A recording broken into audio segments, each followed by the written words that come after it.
Qual que é o limite de não se tornar uma superproteção? Porque, por exemplo, na escola, os pais não têm esse controle sobre o estímulo de telas. Então, hoje, eu não sei como é, né? Porque não tô mais dentro da escola. Mas a gente já via que se colocava uma tela com musiquinha lá para as crianças e tal. Hoje, quais são os estímulos e como que se controla? Porque, por exemplo, mesmo que não seja dentro da escola, num restaurante, por exemplo, a gente já viu uma vez, a gente foi num restaurante também, e tinha uma menina lá com um teclado e a outra menina... teclado, ó. Com o tablet e a outra menina do lado sem, mas ela foi pro mesmo estímulo ali. As duas começaram a assistir, até começaram a brigar por causa disso. E elas poderiam estar brincando, E elas poderiam estar brincando. A gente falou assim, nossa, elas poderiam estar brincando, correndo, se divertindo, mas elas estão ali brigando para assistir alguma coisa diferente num tablet e tal. Qual que é esse controle, né, sobre uma escola ou sobre os amigos do lado? E quando que isso passa do limite, né, e se torna uma sobreproteção?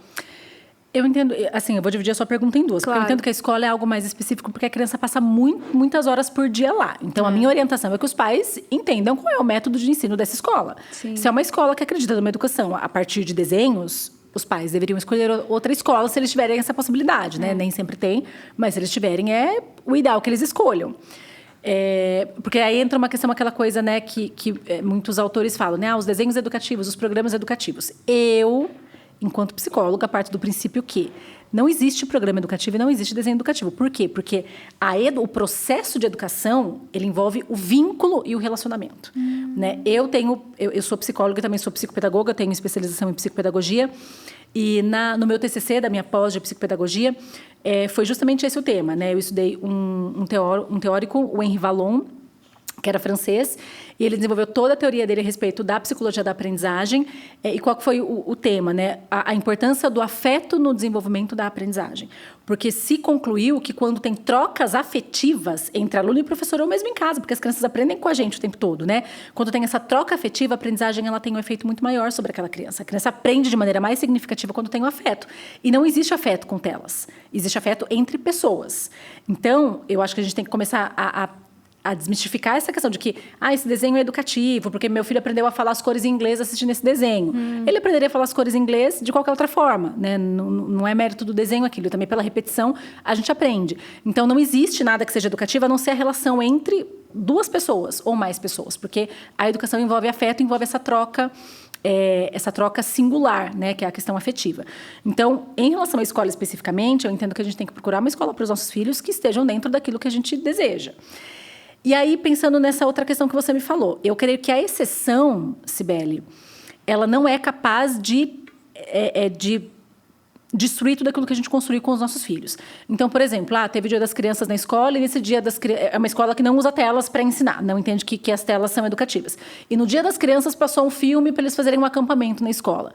Tudo bem, não tem problema, né? Numa semana a criança vê 1h30 de um filme junto com os amigos, num contexto, né? Minha filha teve festa do pijama semana passada na escola, né?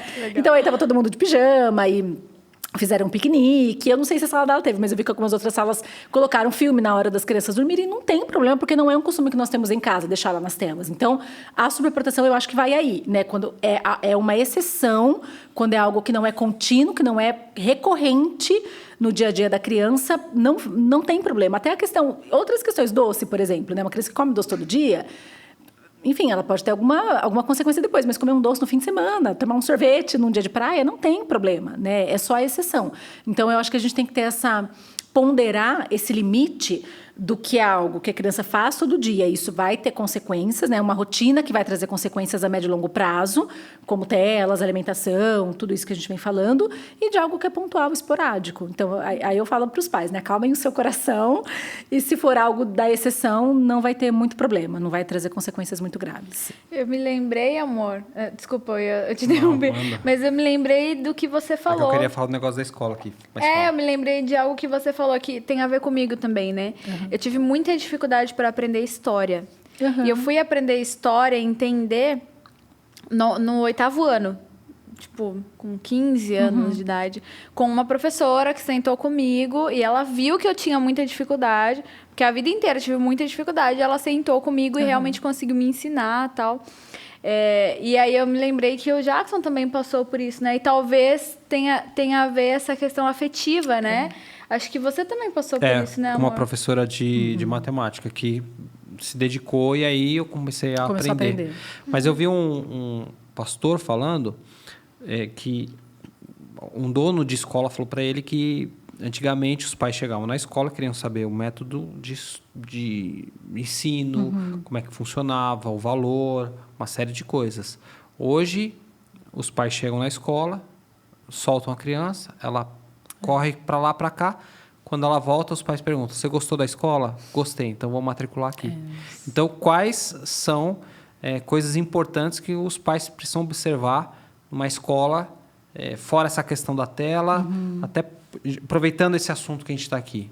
É importante pensar que tem decisões que cabem aos pais e não às crianças, né? Claro que dependendo da idade da criança, do grau de autonomia, ela pode decidir. Então, por exemplo, a minha filha de 3 anos, ela pode escolher se ela quer um shorts rosa ou azul para sair. Mas ela não pode escolher a escola que ela vai estudar. Isso é uma atribuição, né? Tem escolhas que os pais têm que fazer enquanto responsáveis porque eles sabem o que é melhor para aquela criança. Então, na questão escolar, por exemplo, é importante saber a questão da metodologia de ensino, quantos alunos têm. E, assim, eu acho que vale a pena pensar que a gente está falando de escolas particulares, porque em escolas públicas, infelizmente, a gente não tem muita opção, né? Apesar, eu não estou dizendo que não deve ser cobrado um bom ensino, um bom atendimento da escola pública, mas eu estou dizendo que a gente é mais limitado na questão das escolhas, claro, né? Mas pensando numa escola particular. Então, a questão da metodologia de ensino é muito importante, a questão da formação dos professores é muito importante, porque tem escola, principalmente de educação infantil, que não tem professores formados em pedagogia.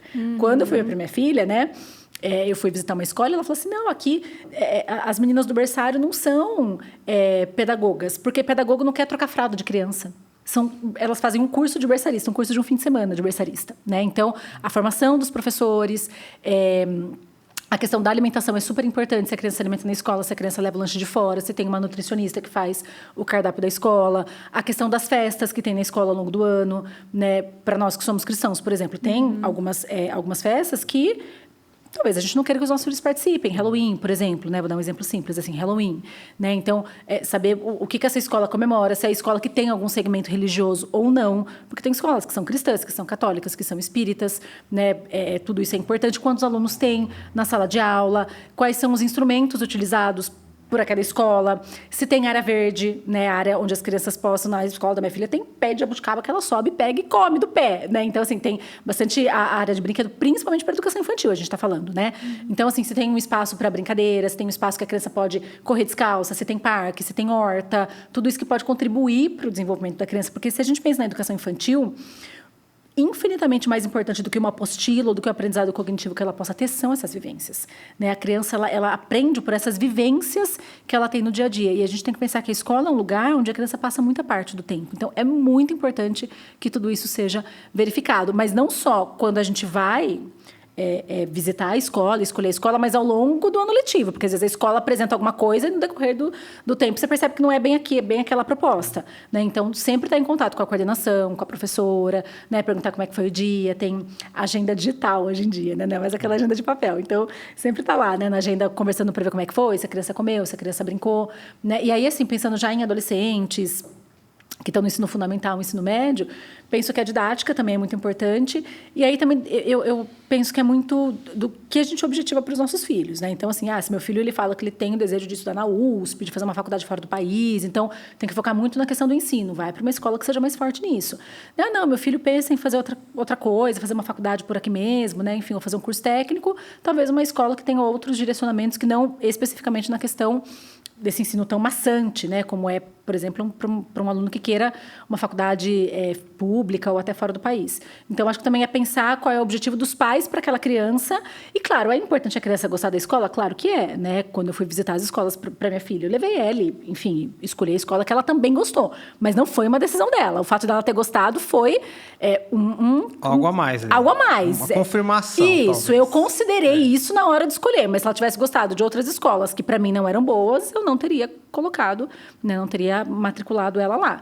Então, a opinião da criança conta, mas não é determinante para a decisão de algo tão sério que ela, por si só, não tem uma capacidade ainda intelectual de ter por conta da idade, da imaturidade emocional. Esse é um corte do nosso NSDC Cast. Se você quer assistir o vídeo completo, o link está aqui na descrição.